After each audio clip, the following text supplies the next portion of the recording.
Before the start of the 1994 season, the first is the National Recruit Draft on the 3rd of November this year.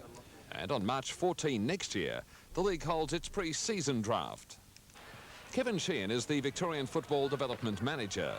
He says it's a good idea for players to seek some advice before they nominate. There's a very good brochure, in fact, that is available right around Australia that explains the draft, the procedure of the draft, the procedure of nominating, and so that's widely available through state leagues or through the AFL or the individual clubs. The draft, as it is, certainly does have its critics. However, as AFL spokesman Tony Peake says, the league believes it's still the fairest and best way to keep the clubs on an even keel.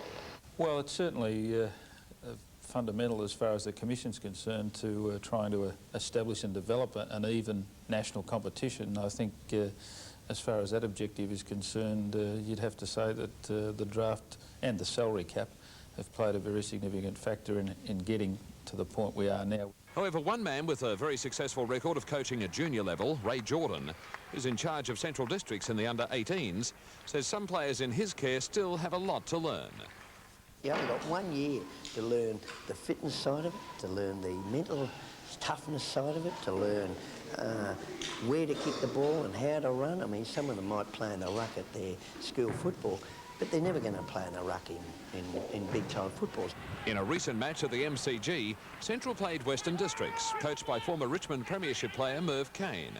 And the sparse crowd were spotters from every AFL club. One player of great interest was Central District's Simon Garlick. It's very exciting time. Look forward to it. I mean, you just focus your whole year on it.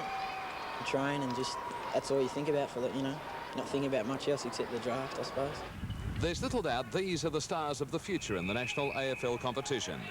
Kane says coaches have a responsibility to groom their players for senior football. Coming from AFL clubs, then we know what to expect, so we're trying to give them that encouragement, to alert them to what AFL clubs and training is going to be like and what to expect. There are concerns, however, away from Victoria. Other states are encouraging potential draftees not to nominate and to bide their time in their home states. Still a bit of a negative, particularly in South Australia, to the concept of a national draft. Hopefully time will solve that particular problem and attitude over there. Nominations for the draft close at AFL headquarters at 5 p.m. on Monday the 16th of August. Yes, nominations for the draft close on